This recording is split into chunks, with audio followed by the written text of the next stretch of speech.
So thank you again for joining us tonight. My name is Christy. I am an employee here at ALS, and I will be your cruise ship director along with Pete Spencer and Kendra Womack. They are going to be the moderators for this evening, and I'll let them do an introduction for themselves here in a minute. But our three panelists include Dr. Nicholas Maragakis. He treats patients with motor neuron diseases such as ALS.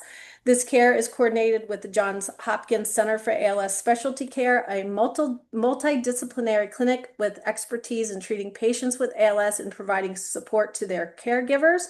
He serves there as the medical director at the ALS Clinical Trials Unit, an extension of the clinic that seeks to facilitate opportunities for patients with ALS to participate in clinical trials that could advance the treatment of this disease. So thank you for being here tonight.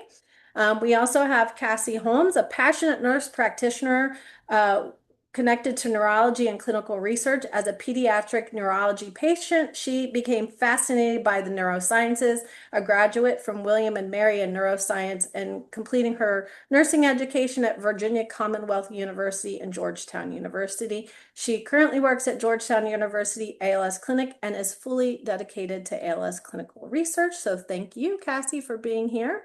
And then Laura, MPH, a clinical research scientist, has expertise, research experience in studying environmental and oh my gosh, I can't say that word. You say it, Laura. Epidemiol. Oh, I can't either. Epidemiological. There you go. That's a big word. That's a big SAT word for tonight. Factors in rare diseases with a focus on health disparities and social detriments of health. A frequent contributor to the research community, Laura has published in peer-reviewed journals on ALS epidemiology. Whew, nailed it. Rare cancer therapies and public health initiatives. And she's presented research findings at ALS, MND, and NEAL scientific conferences. In her position with Target ALS, Laura oversees the Target ALS Global Research Initiative Management and Execution, guiding Target ALS efforts to generate and analyze data while fostering cross-functional collaboration in ALS advanced research. So thank you for being here. And then I will have Pete and Cassie. I'm going to kick it over to you all, and you all can introduce yourselves, and I am just going to let you drive. Oh, thank you. First of all, thanks everybody for being here. My name is Pete Spencer, and Kendra Womack is my co-moderator.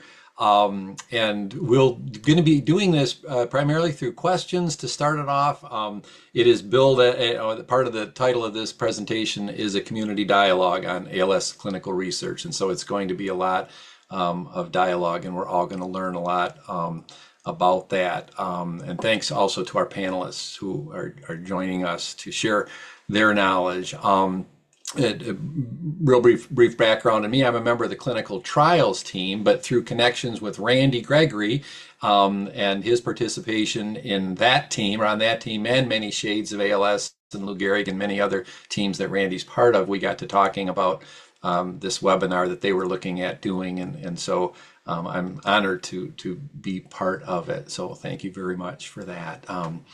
Okay, and one thing I think about as we get started, we're going to just try to give folks an idea. Some of you are very familiar with clinical research. You might already be part of a clinical trial.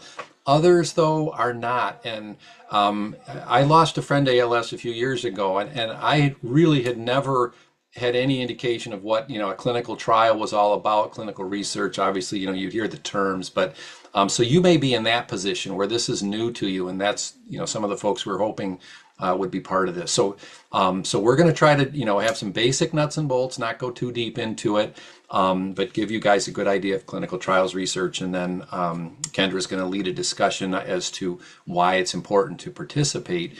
And then we'll have questions and so on after that. So the first question, I guess, would be, again, just considering that the level of understanding of clinical trials, and that there's likely people here who are first, being exposed to clinical research and clinical trials. If one of you would like to, and a couple of people, you guys can jump in back and forth, would want to talk about that. And I guess those, a clinical trial, in particular, and then clinical research in general. Does anyone want to share a little bit of info on that?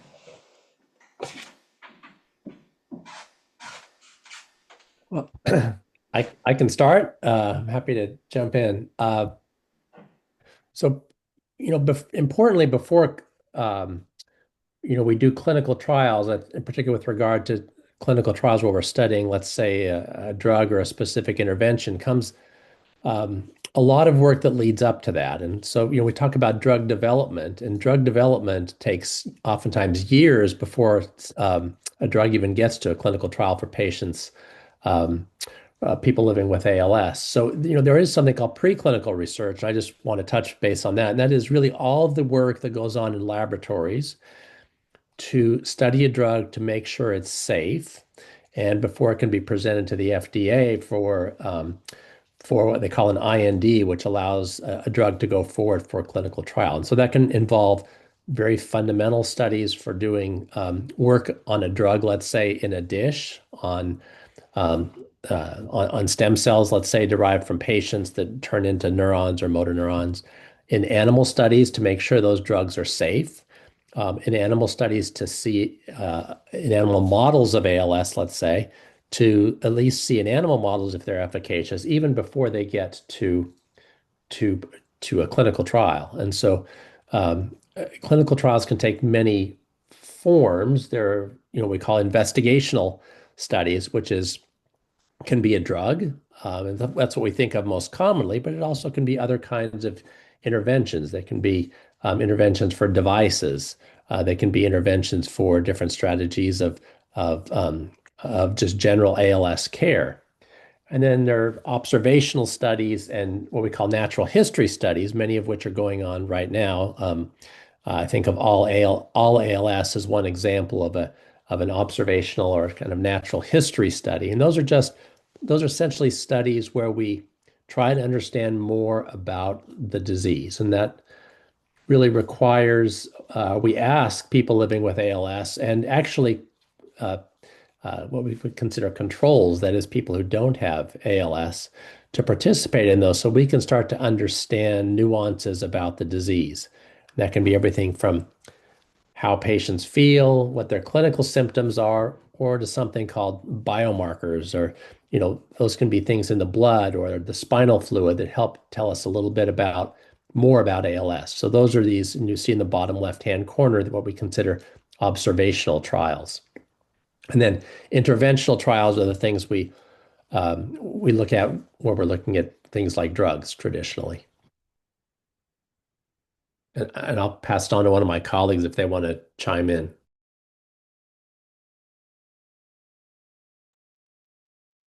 I think those are all like very helpful and a clear explanation of the different like kinds of trials we have. I don't know if our moderators maybe want to get like drill down into maybe some of the specific questions.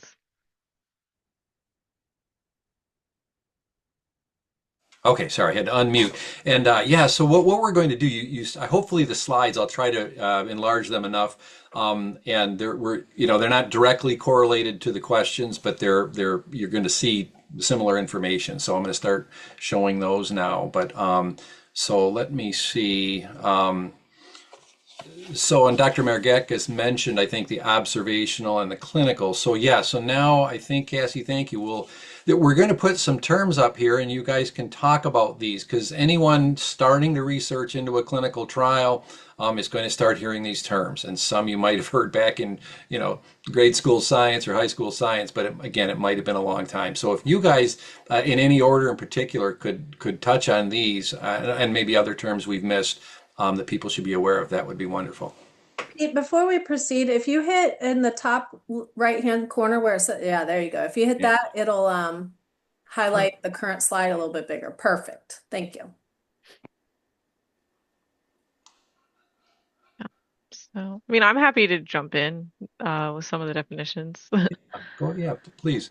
So I might actually start with protocol because I think that's one you're going to hear a lot, regardless of if you're in a natural history study or a drug study.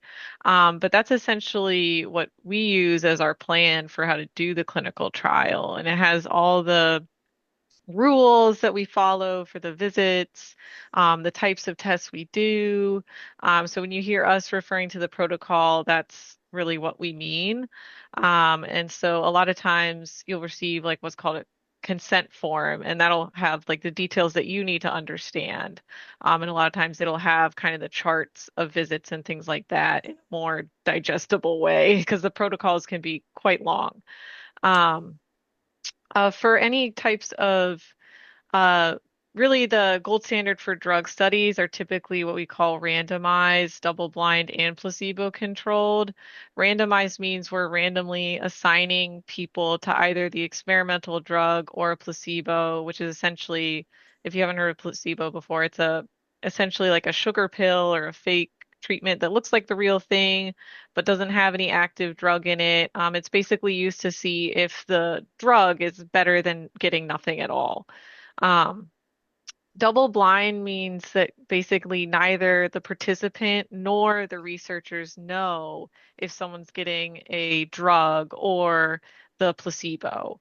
And that helps prevent us like putting our expectations on things so that's the most like scientific as we can be. Um, and I did already cover placebo. And then you'll also hear us talk about endpoints. Those are what really determine um, kind of if like what the study is trying to measure. And that can be, for example, whether a treatment helps patients live longer or reduces symptoms. And endpoints are really important for the FDA.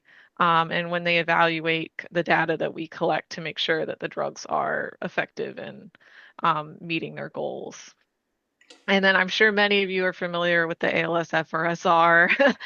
This questionnaire is often done at pretty much every visit that we have at Georgetown and many other ALS clinics. But we go through 12 different aspects of physical functioning, and that can include swallowing, breathing, like how you're doing climbing up stairs, using utensils, and writing, and things like that. So that's almost in pretty much most ALS protocols will involve that as a part of the study. Great, thank you, Cassie. And we do have some other vocabulary coming up on the next slide, but before we leave this one, and we'll come back to this, but the idea, I think, of a placebo, and people, the way you described it, I think are familiar with that. You know, it's not the real thing. Um, that's something that's important as people are considering getting into a trial. And is again, we're going to, try to encourage people to participate. But some might say, well, why should I?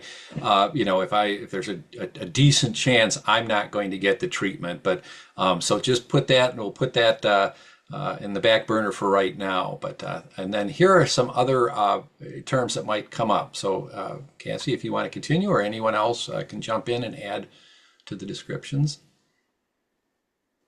I did cover informed consent a little bit. So that is the document we talked about that the potential participants receive that has the details about the trial. Um, Principal investigator, you may hear this just called PI, is the lead person in charge of the trial. Um, You'll also hear about IRB, or we'll talk, which is the Institutional Review Board. This is generally a group of scientists, doctors, and they always have like a layperson or member of the community on the board who essentially review every research plan or protocol before a trial is even allowed to start. And that's just to make sure that the trial is safe, it's respecting patient rights and autonomy, and we're like maintaining welfare for people. Um, there is a drug and safety monitoring board that monitors trials on an ongoing basis to make sure that patients are safe and that the data is being collected properly. So over the course of trials, many times we'll have monitors come to the site and just evaluate how we're doing. So there that is that additional oversight, which is reassuring. Um, in many drug trials, you hear about open label extension, and these are nice because essentially all trial participants, after those who receive placebo or drug, will then get to be on the drug. So if you do see a trial with an open label extension, it usually means that the first half of the trial you won't know what treatment you're on, but then in the extension you will be on drug. So that is oftentimes a very nice thing to have. Um, Expanded access programs are newer. Those are for individuals who oftentimes couldn't participate on clinical trials and didn't meet the inclusion and exclusion criteria, which we'll likely talk about later. But it still allows them to receive an investigational therapy. And so these can be really great for access and like compassionate use in diseases such as ALS. Um, and then the FDA, this is the US Food and Drug Administration, and that's just the government body that's really responsible for approving drugs and really evaluating if these are indeed safe and effective. And then a lot of times the FDA's decisions on these drugs determine whether they go to market and are available to people, and also can influence kind of the decisions that insurance makes for coverage. Awesome. Thank you, Cassie. Dr. Maragakis, could you, since you, as a physician that treats people, the idea of open, not the open label extension so much, but the expanded access um, is a way for people who don't qualify, as Cassie said, for the trial to get it. But why wouldn't someone or couldn't someone just say, I want to, skip the trial and get the treatment, whether it works or not, via expanded access? Can you talk a little bit about that?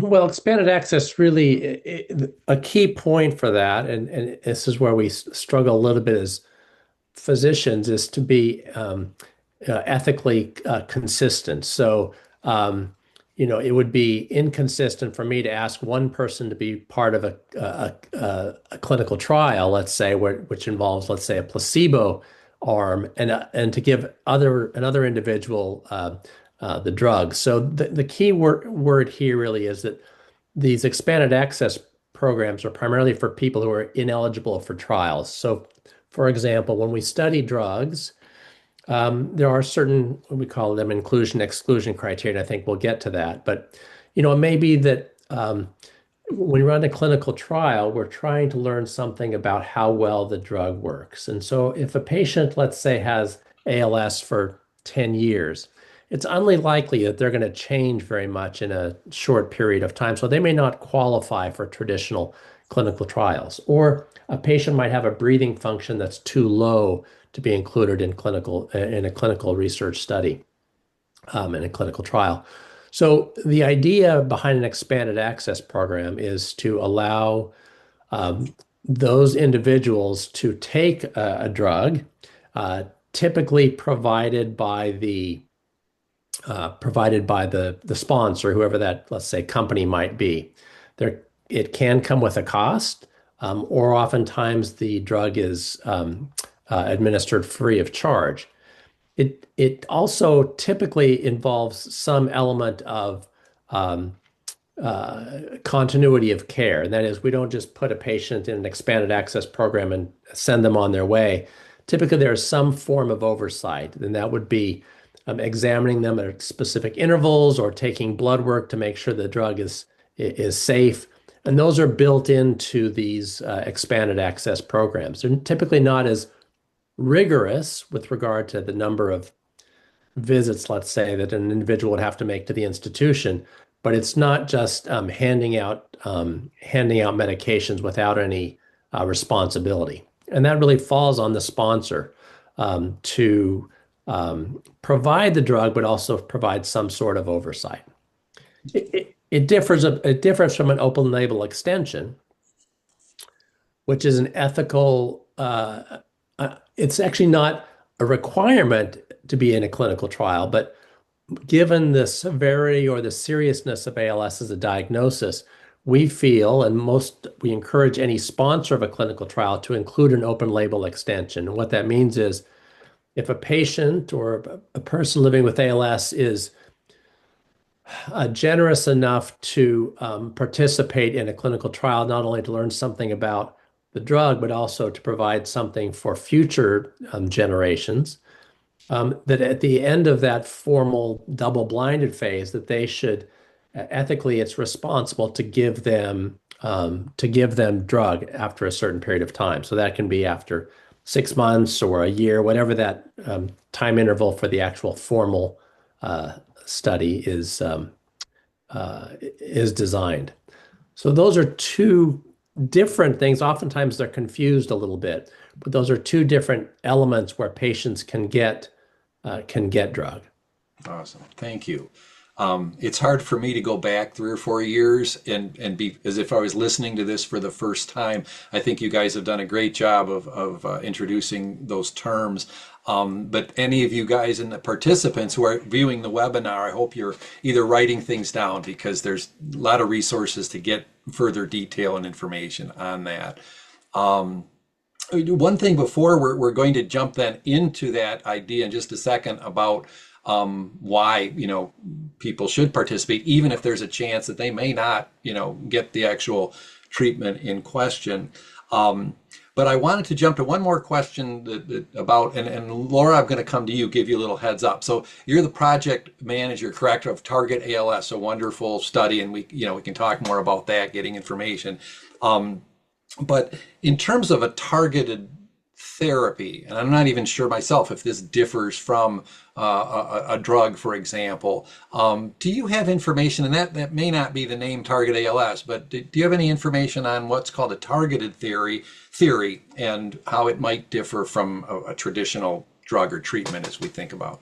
Yeah, that's a great question. And at Target ALS, so we are a biomedical research nonprofit, and we fund ALS research, and we do that in different ways. And what I help oversee at Target ALS as the clinical research scientist is our natural history study, which I'll talk a little bit more about, I'm sure, and our outreach pop-up efforts. And so when you think of something like a targeted therapy, that's opposed to a traditional treatment.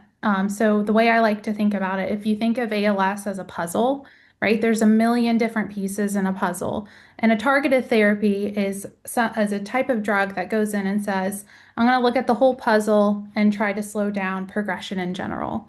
Whereas a targeted therapy will say, hey, I want to focus in on one specific piece of this puzzle and make a drug that either slows it or stops it. And by doing that, you're slowing the disease progression. And an example of that, we actually have examples of targeted therapies in ALS. So you think of the SOD1 mutation, right? So SOD1 is a gene, and it makes a protein not function correctly.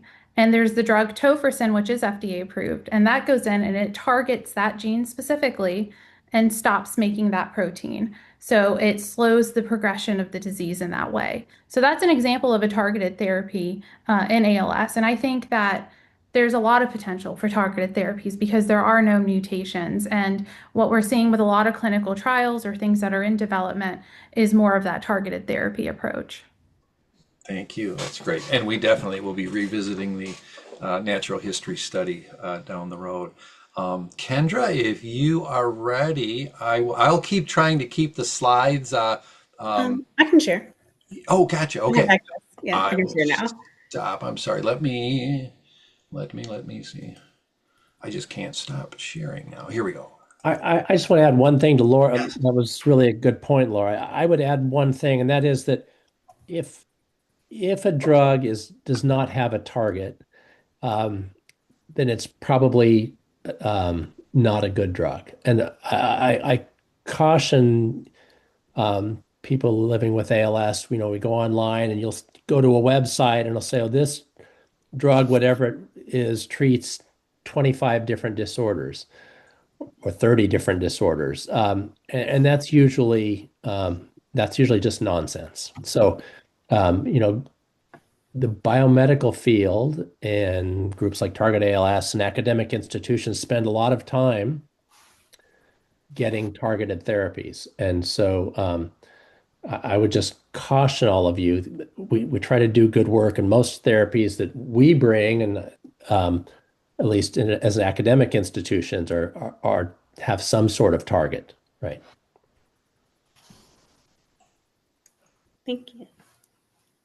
Hi, everyone. My name is Kendra Womack, and I am from North Carolina. I am co-chair, along with Randy, of the Many Shades team. of IMALS. Next, we're going to get into the importance of including people living with ALS in clinical trials. The next slide talks about that. Clinical trials are important for advancing medical research and improving healthcare, leading to better prevention, diagnosis, and treatment. Clinical trials are also a necessary step in the drug approval process by the FDA, and people with lived experience tend to focus on trials of treatments that can slow, halt, or reverse disease progression. White and non-Hispanic individuals, these are significantly overrepresented in ALS clinical trials, with approximately 95% participating being Caucasian. Um, Historically, I do not know the percentages, the numbers, or anything like that, so I'm not going to mislead you there, but I do know that minorities, specifically African Americans, tend to participate less in clinical trials, from what I understand. And that was one of the reasons for this webinar tonight, to also try to encourage more minorities, people of color, to participate in ALS clinical trials. With that being said, we do have a few questions for the panelists, starting with, why is it important to include people living with ALS gene carriers, and individuals with diverse backgrounds in all types of research, investigational, observational, and natural history studies? I can take a stab at that, and then if anyone wants to add on, please feel free to do so. So, if we're going to create therapies that treat ALS, then we need to have information and understand how the disease manifests and exists in everyone. And ALS is a disease that doesn't solely stay with one race or one part of the world. It impacts everyone. And it's different. And we're seeing that actually in our natural history study. You see different mutations in different parts of the world, and they progress differently. And your ethnicity and your background has a lot to do with that. And it's not understood because we're not studying it to the effects that we are. And it's not just ALS. So clinical research in general, most of the more than 90% of participants are Caucasian. So there's improvement across the board. It's not just ALS. And so, for example, at Target ALS, we put a lot of effort the last 2 years into expanding our natural history study to represent other countries. We have countries in South America, Asia, and we're working on other parts of India and Africa. And the reason why we're doing that is to encourage awareness of ALS, encourage the desire to participate, to find potential solutions. And I think that a great way to do that is what we're doing here tonight, right? Raising awareness, breaking down those barriers that may have systemically been there from discouraging people to want to be a part of research. And it's really important, going back to the first part of that question, to have controls and people living with the disease. So if we study how ALS progresses over time in a natural history study, we need to have something to compare it to. So by having controls, we can see how does life progress normally with the absence of the disease, and have opportunities to compare it to people living with the disease. And that's so informative, because natural history studies lay the foundation for clinical trials. A lot of that data that we're collecting longitudinally, which just means over time, is used to kind of inform and evaluate the potential efficacy and how well a drug might work in a clinical trial.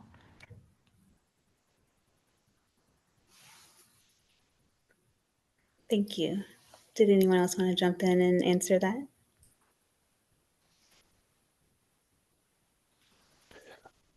Laura, I think, alluded to this with regard to certain forms of ALS being, not all ALS is created equal. When I say that, I mean there are different forms amongst different populations. And she alluded to,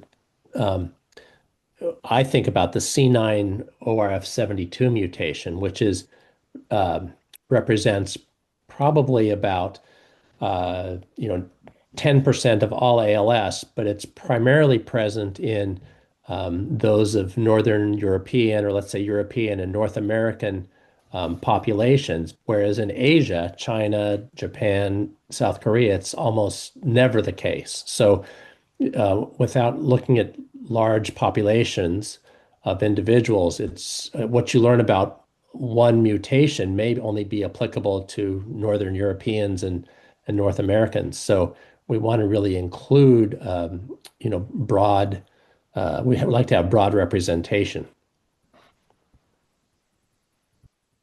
Thank you.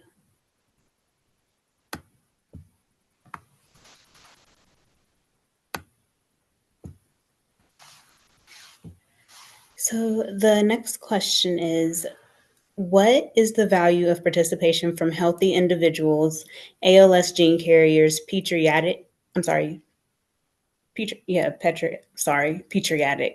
ALS cases, and people from underrepresented populations? I'm happy to take a stab at this. So essentially, I mean, like we were saying before, by studying ALS in all different kinds of people, it helps us understand what the disease truly looks like and not what it looks like in just one subset of people.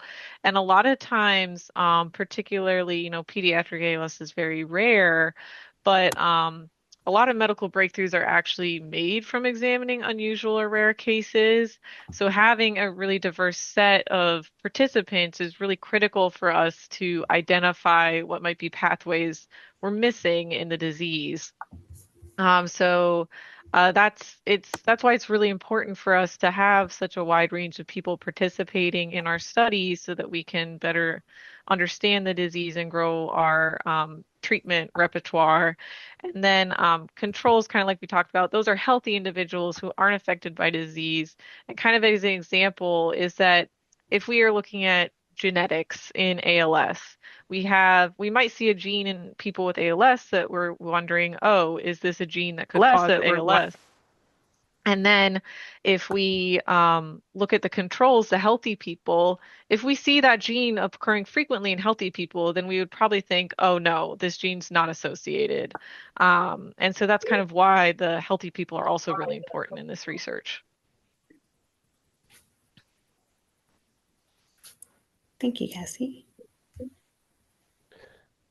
I think you mentioned pre-symptomatic carriers as well, if I saw that correctly. Yes. I think most of us believe that the time to treat ALS is as soon as possible, and ideally we'll get to a stage at which we can treat individuals before they ever develop symptoms. And so a pre-symptomatic carrier is someone who, let's say, has a known gene mutation, which puts them at risk for developing ALS at some point in their lives. And so we've asked through a number of different observational studies now, all ALS would be one example. There's the pre-FALS or pre-familial ALS cohort as well. And that is to look at individuals who might be gene carriers and to follow them potentially over years or over decades, and to try to understand or predict what might be the earliest onset for their disease. And so that might involve drawing blood to look at biomarkers that might give us a hint before anyone develops weakness. That could precede weakness by even months or years. And so there's a big effort now to look at these pre-symptomatic carriers to try to help us understand and treat them before they ever develop symptoms. And I think that's where we're going with that. And my hope is that we'll be able to treat disease before it ever starts.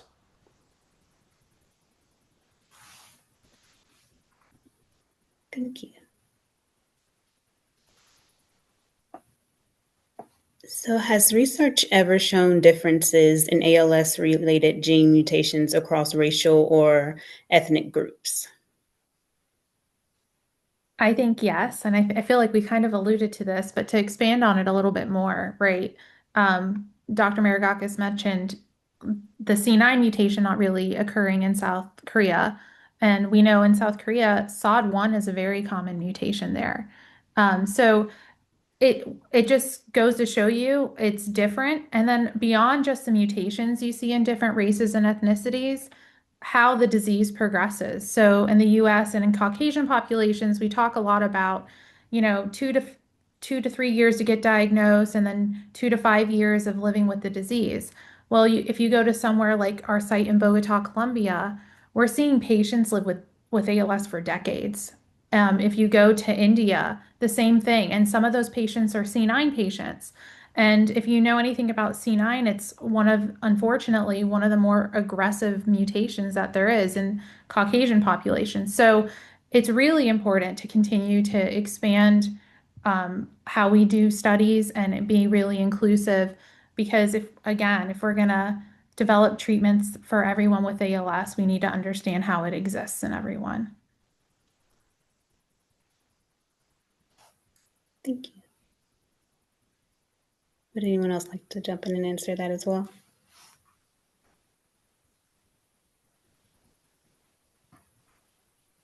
Okay.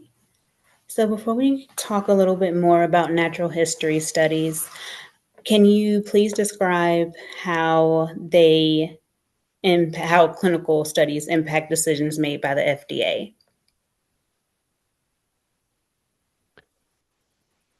How do clinical studies, is that on this slide? Yes. Oh, how clinical studies impact decisions made by the FDA? Well, uh, uh, clinical research and clinical trials are really the crux of how a drug gets approved. So, the FDA starts with the most important thing is that a drug be safe, and that's how we progress through these different phases of clinical trials. And so I'm happy to touch on different phases if that's where you're going with this. Uh, so if a sponsor has a drug that they want to study in ALS, they apply to the FDA. Initially, they ask questions of the FDA, and they ask questions like, what kinds of preclinical modeling do we need to do? And again, the FDA's position is primarily with regard to number one, does it make scientific sense why this drug should work? But more importantly, is this drug going to be as safe as possible? And so typically a drug is studied in something called a phase one study. And if we think about, I'll speak just in the context of ALS, but these phases of study can be across different diseases, cancer, um, renal disease, infectious disease, et cetera. But a phase one study is a safety study, and that's typically that a drug has never been tried, let's say, in an ALS population. A phase one study is usually a small number of patients. It can be 10 patients, it can be 20 patients. And oftentimes those phase one studies are have several patients on drug and fewer patients on placebo. The idea is really to study how a drug behaves, is a drug safe, before proceeding to the next phase of a trial. So that's a phase one study, and we and others run phase one studies, again, very early phase, to try to understand safety. It's not about how well the drug works, but is it safe? And those phase one studies will oftentimes be short. They could be a few weeks, they could be 12 weeks, they could be 10 weeks, they could be, um, you know, usually not even 6 months. The next one is a phase two study. And a phase two study is essentially typically a dose finding study. And that is sometimes we'll administer a couple of different doses to larger populations. So instead of having maybe 10 or 20 ALS patients, it might be 80 or 100 ALS patients to try to find the right dose and to start to explore whether a drug might give us a hint as to whether it's working or not. And so these studies in ALS can be as little as 6 months, but now typically 9 months or maybe even a year in duration. And so we're starting to look at some signals for what we call efficacy. We're trying to find the right dose that will provide the best response. And then we're taking measures like measures of strength or measures of breathing function. Um, and then if a drug is found to be promising in a phase two study, then it goes to a much larger phase three study. In ALS, that can mean 3, 4, 500 participants. And again, these are all placebo-controlled studies. And And that's really looking for efficacy. And that is, how well does the drug work? And if a drug is successful in showing that it improves an ALS patient or slows the progression in a meaningful way, then that drug could be approved by the FDA for to go to market. So that would be drugs like Riluzole would be an example of one that had several phases to the study. A drug can be approved at the phase 2 level if its effect is robust enough, but typically for most drugs, a phase 3 study is required just to have enough patients to be confident that the drug is working. Thank you. One thing, I'm not a panelist, forgive me, but through the work on the clinical trials team over the last few years, one of the things that we really try to do is help trials. We don't promote any particular trial, but to help them enroll faster, because if you're going to get the FDA to have evidence to approve a treatment, first of all, we want the treatment to know that it works. It's that trial has to complete and it has to enroll fully, with, as Dr. Maragakis said, maybe up to 300, 400, 500 people. And then once the trial, everybody's in, they can start them on a rolling basis. But until that's full, they can't complete it. They can't look at the results. And all that takes months and unfortunately years. So that's, one of the incentives that, we're trying to help people understand the process. And so they can learn as quickly as possible about it and hopefully find a trial that they can contribute to. So I'm sorry to jump in, but it's a lot of the work we're doing with the IMALS folks. We're trying to shorten that time for a trial to fully enroll and get underway.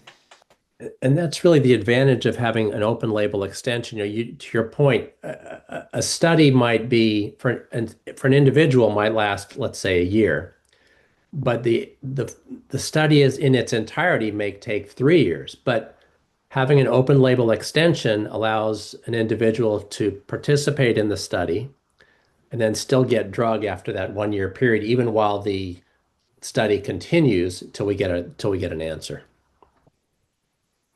And if I can add to that, I think you bring up a great point, Pete, because in other therapeutic areas, you kind of have more often than not the advantage of time. And with a disease like ALS, one of the challenges that you see across the board in this space is we want to give people more time, but we also need to make sure we have enough time to see, is this benefiting everyone? Is this therapeutic a good way that we need to keep moving through the pipeline?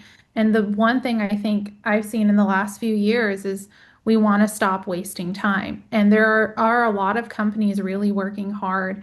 A good example are like the Healy platform studies of putting different drugs, trying to match people to the appropriate arm and move them as quickly as they can, and then eventually into the open access the open label expansion of the study. And I think that's really important because it sounds disheartening, right? That it takes so many years to get a drug to be available to people. And I always say that the biggest way you can have the impact is by taking part in studies because you actually quite literally have the power to make these things go faster. If our natural history studies, and there are several that are out there, including our natural history study, if they enroll more quickly and we get more data, that data oftentimes serves as the foundation for these clinical trials. And so if we can help people developing these molecules better understand the disease, we're going to make it move faster. So just by participating even as a control, you're helping us understand ALS better.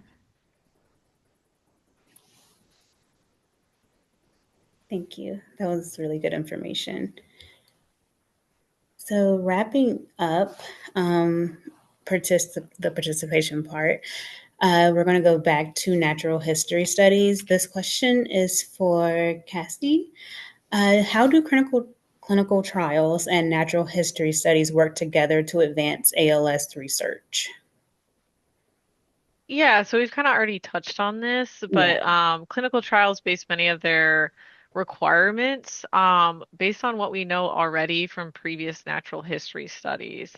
There's also a there's also precedent for data from natural history studies using to bolster drug study data, particularly in rare diseases. And even in some situations with rare disease, natural history study data has been used to serve almost as control groups, to help bolster statistical strength of smaller drug trials. Um, Kind of to that effect or in a similar vein, what we're like they're hoping in the future to use natural history study data for is to reduce the number of people receiving placebo by generating like virtual what we call virtual controls, which are not real people, but mathematically can serve as a person in a trial and what we would predict would happen so that we can reduce the number of people on placebo. So we really can't do that without good natural history study data to support our drug trials. Thank you. And to follow up on that, can a person participate in both clinical trials and a natural history study at the same time? Yes, absolutely. The majority of drug trials now will allow you to also do natural history studies because there's no intervention in a natural history study. And essentially, all natural history studies will let you do drug trials. They completely understand the necessity of that. Um, so, especially in the ALS space, I think they've gotten very good about working together in that way. It's also sometimes like what I also do in our practice is we can couple a lot of times the visits together just to save people some time and effort. Thank you. So, a final question for all of the panelists. In regards to natural history studies, how do natural history studies help overcome barriers possessed by underrepresented communities to participate in clinical research and build trust within the research community? I can take a stab at that. So, um, I think the biggest thing to gain more participants from traditionally underrepresented groups is to vocalize that these studies exist and advertise these studies in these areas and connect them to the right institutions that are carrying out these studies.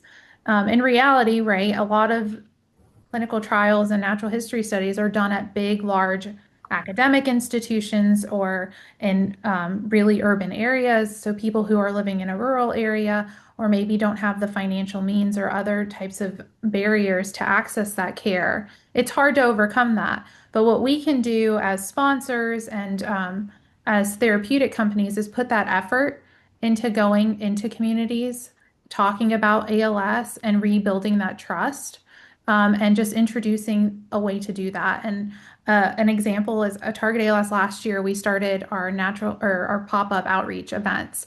And it's a fun way, and I call it an introduction to research to meet patients where they're at.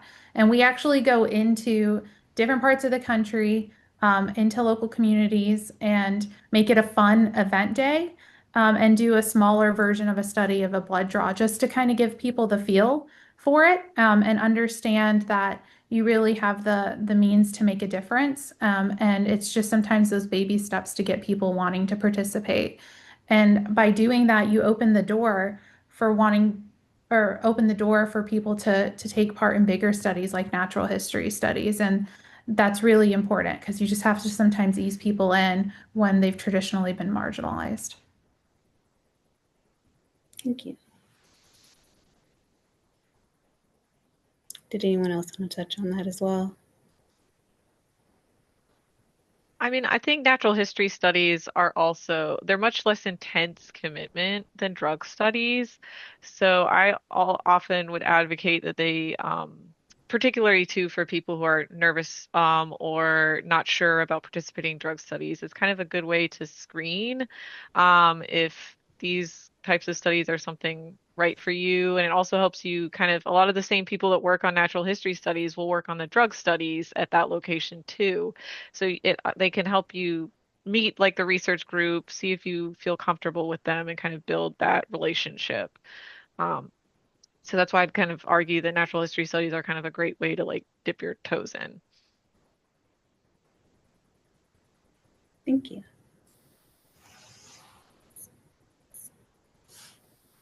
Okay.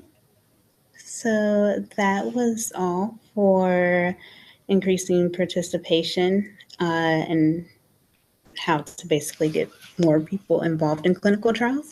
I'm going to pass it over to Pete, and we're going to talk about clinical trials and research opportunities. Okay, thank you so much. And just as I look at the screen of participants, I know at least two of us are, maybe three, are in the all ALS study. So I'm doing it as a control. And it's one of the neatest things I've done personally, in terms of helping out, doing something. I don't have the disease, fortunately, but and it's not difficult. I do have to repeat the word buttercup as fast as I can once a month for a few minutes. But anyway, so what they do real quick and is they ask you to say words, and they're just doing these tests to see how I might progress, and then as opposed to someone who has ALS or whatever. But I encourage you in any way possible, whether it's Target ALS, if you're a person here who's a loved one of someone with ALS or was passed from ALS or whatever, you can make a difference in the scientific clinical research. And I just want to say too, I don't, in the chat, I had posted, if anyone has questions, that you can type them into the chat, or we will pause. We're getting ready to wind up, and then just you can unmute yourself, raise your hand if you're familiar with how to do that, or just unmute yourself and ask this wonderful panel a question. But so I guess the last thing we'll talk about, and if you could back up one slide, Kendra, just to this, there's some links there. We'll send this out just so you know, everyone who has signed up to be in the webinar will get this presentation or this information. But you see links to several tools, web pages, if you will, websites that will help you find trials and learn a little bit more about them. I will say, if you're not familiar with them, they can be daunting. And so please, if you try one or two or three of these things and you have more questions, find someone to ask. Contact IMALS, any of us, and we will be glad to help you get the answer or put you in touch with someone, because again, it can be pretty daunting. But all those, IMALS has a tool that keeps track of the latest trials, and you'll get a little information of where they're located, and then links to more. There's a clinicaltrials.gov site, which is the government site that tracks all clinical trials, all diseases going on in the US and even I think around the world. And the Niels organization and so on. So there's several there. But I guess what I'd like to, kick it back to the panel one more time. Yeah, what would you recommend? You all are part of studies or have been part of studies, to what might people do, and any ideas on overcoming the challenges that they face. You've talked about some of those, but just getting them through the door and over the hurdles. Any suggestions for folks? There's a, I guess there's a question in the chat, maybe that you might want to address. Thank you. I didn't, I had it was on another thing there, but yeah, so I'll just read it. And then, so it says, during the diagnosis process of ALS, how can natural studies be beneficial to the ALS research community and the patients in question? What are the possibilities that natural history studies could improve the diagnosis process? Thanks. I guess I can take that. I think is a high probability that natural history studies can help us improve the diagnostic process. For example, a natural history study may help us to identify populations of individuals that aren't diagnosed as quickly as we would like. And so what are those barriers to care? Why aren't they diagnosed as quickly? Is it because of their clinical progression? Is it because of access to good medical care, access to specialists? Do they live in geographically underserved or economically underserved areas? So natural history studies from a wide swath of individuals can help us understand what are some of those barriers to diagnosis. And so, absolutely, that's just one example off the top of my head that I can think of where those natural history studies would be relevant. Yeah, and to add to that, on all the natural history studies that I'm aware of right now, including ours, We collect biofluids, so blood, plasma. I'm sure you guys have donated all of them at some point, right? But what are we doing with that, right? So at Target, at least, we're actively giving those back to researchers through a vetted process to potentially identify a biomarker. So maybe a diagnostic biomarker. And what that means for the word biomarker is essentially something that could tell us that you might have the disease to help us diagnose you faster. And we know that that works. And so you see that in like other therapeutics, right? Like diabetes. If you have high blood sugar or your insulin levels, those are diagnostic biomarkers for a doctor to diagnose you. And everyone in this space is trying to get that for ALS, and donating fluids longitudinally is a window of opportunity for us to find some to diagnose you faster. So that's another way a natural history study helps with the diagnosis process.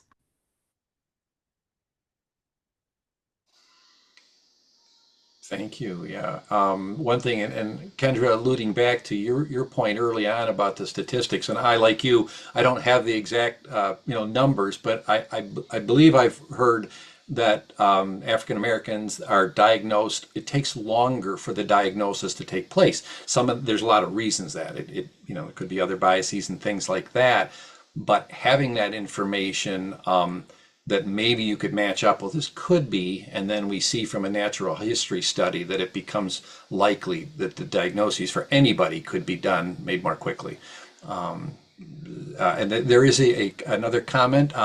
Lyndon Mike Burr posted, it might be helpful to also share the alsuntangled.com. It's all one word, alsuntangled.com link, as well for people that may be looking into alternative treatments, since it summarizes what is known medically about them. And not asking the panel to say thumbs up or thumbs down, but I think it is a science, relatively, I think Dr. Bedlack, if that's his site, looks at things fairly, or looks at them scientifically, and I'm already getting into water.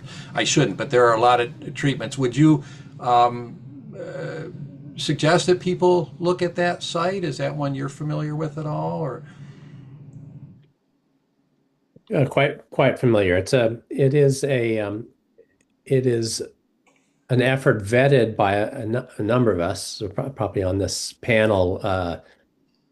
We reviewed the data, the evidence behind an individual compound, drug, device, ALS treatment strategy, and try to assign a grade of confidence as to whether it's how useful it might be in the context of ALS. So it's an attempt to try to standardize some of these therapies or some of these nutraceuticals, et cetera. That's great to hear. Thank you. Another question, and we're at the top of the hour, but we have time, so we'll continue for a while longer if there's more questions, if that's okay with the panelists. Question is there typically an age limit of participants in clinical trials?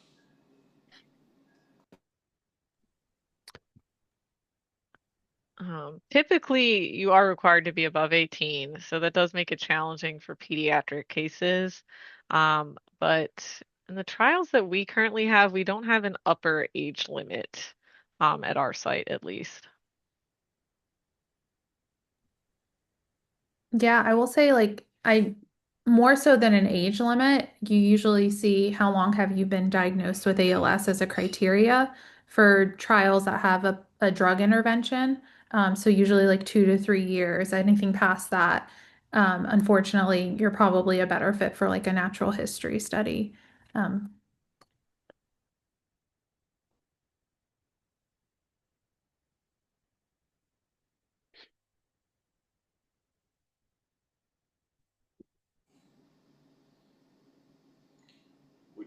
We always generally pause during these webinars just to give people a chance to either enter a question or get their thoughts together. So we'll take just a little more time here, see if there are any more questions, and then. I have a question as well as a statement. The young lady that's trying to target ALS spoke at many shades of ALS one time, and so familiar with with their response to this question is, but Carmenita and I were talking about reaching people, reaching different demographics by speaking their language and understanding the historical reasons why people of color really don't come out. They're not aggressive in being part of trials because of the things that have been done to us in the past. So you're still living with, or we still have people who are being affected historically by events that happen to their family members. So reaching to the Latino community, you have to go where they're at. Reaching the African American community, you have to go where they're at. Churches, for one, that's the most common meeting place for a lot of groups are in their church, and bringing up the subject of ALS and symptoms and things like that is probably the first way to open up a dialogue and get people to start asking questions. So the effort to go out into the community is really important. I just happened to move to Hemet, California from a much larger inland empire. And I happen to have been hospitalized in the last couple of weeks.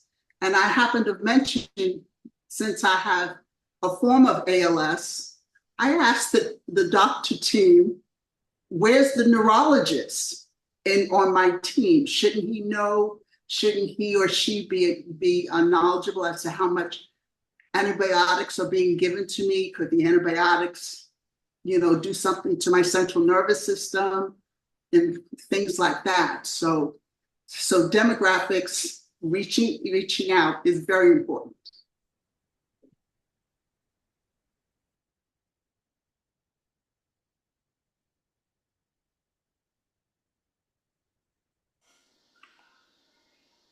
Thank you, Mickey, so much for that.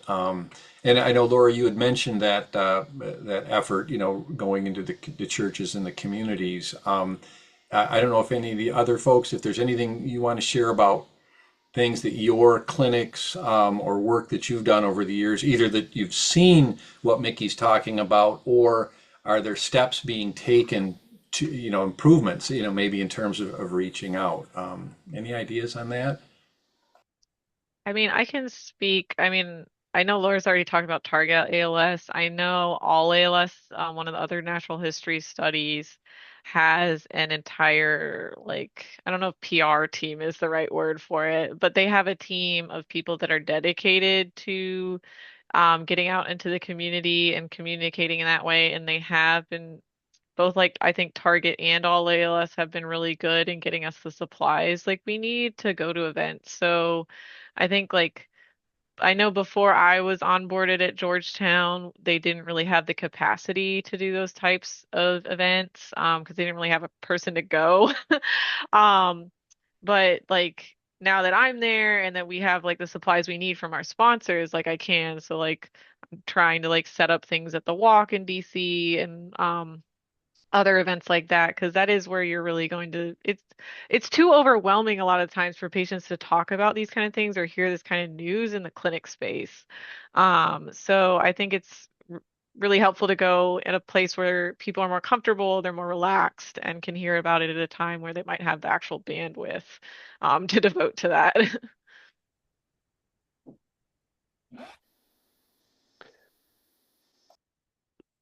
Yeah, clinic days can be exhausting, I know, and that's just one more piece to add to it.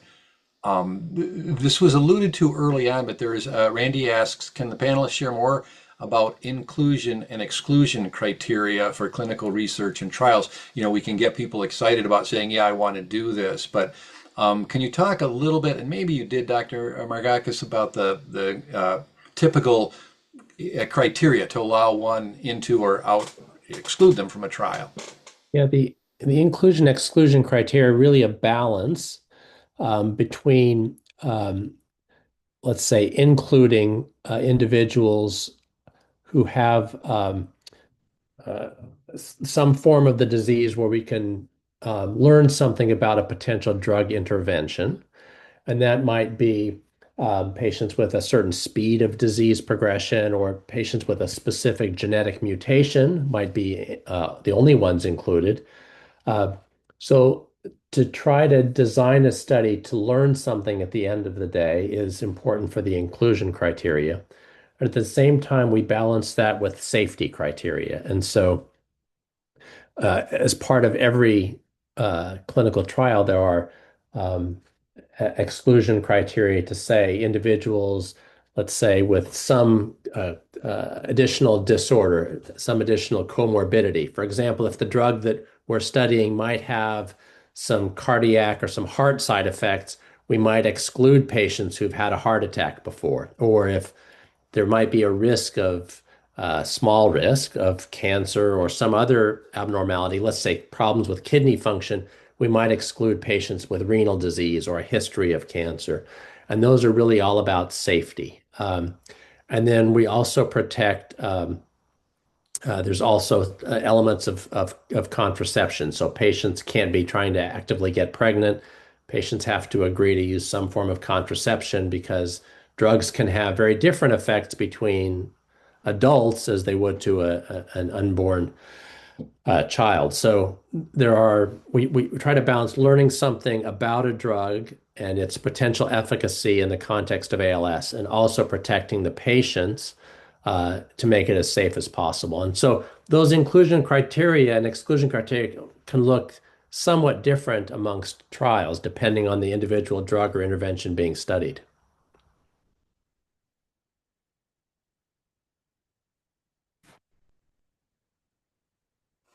I think you or some of you have used the word balance, I think, and it is this, ideally you want to welcome everybody into the trial, and that's going to help it fill quicker, but it's not going to give you the scientific evidence that you need, and safety issues, as you mentioned as well. So there's this balance of who can be included into which particular studies. Any last questions? We're kind of getting to almost 8:15, and we just have a little wrap up at the end. But does anyone else either want to unmute or pop something into the chat?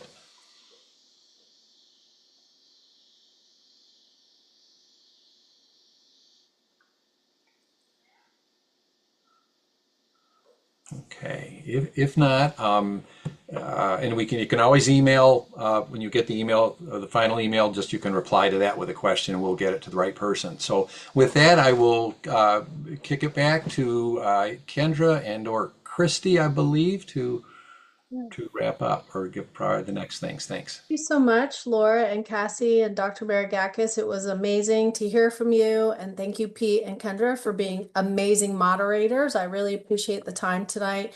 And as Pete said, we recorded tonight's session, so everybody who is here and everybody who signed up will get the recording. And if you have additional questions, you can just respond to me when you get that email, and I will get the questions sent out to the panelists. And I just want to give a shout out again to the Many Shades of ALS team, along with the clinical trial team, for helping us organize this. And we hope you found that the information that you heard tonight was helpful and informative. And again, please feel free to reach out. And then just really quick, if you want to be part of the IMALS world in any way, shape, or form, we are getting ready to do a push for progress coming up the first week of September. And you can help the Many Shades of team raise some funds to help expand access to ALS services, including clinical trial research. And then you can also find information. There's a QR code there about how to join our team. So if you are interested in being part of the volunteer core here at IMALS, you can learn more there as well. And we welcome you to be part of our family. So thank you all again for being here tonight. And I hope the rest of your evening is amazing. Any final thoughts or words from anybody on the panel? Kendra, Pete? No. All right. Well, thank you all so much for being here tonight, and we will look forward to seeing you again soon. Thanks everyone for joining. Thank you.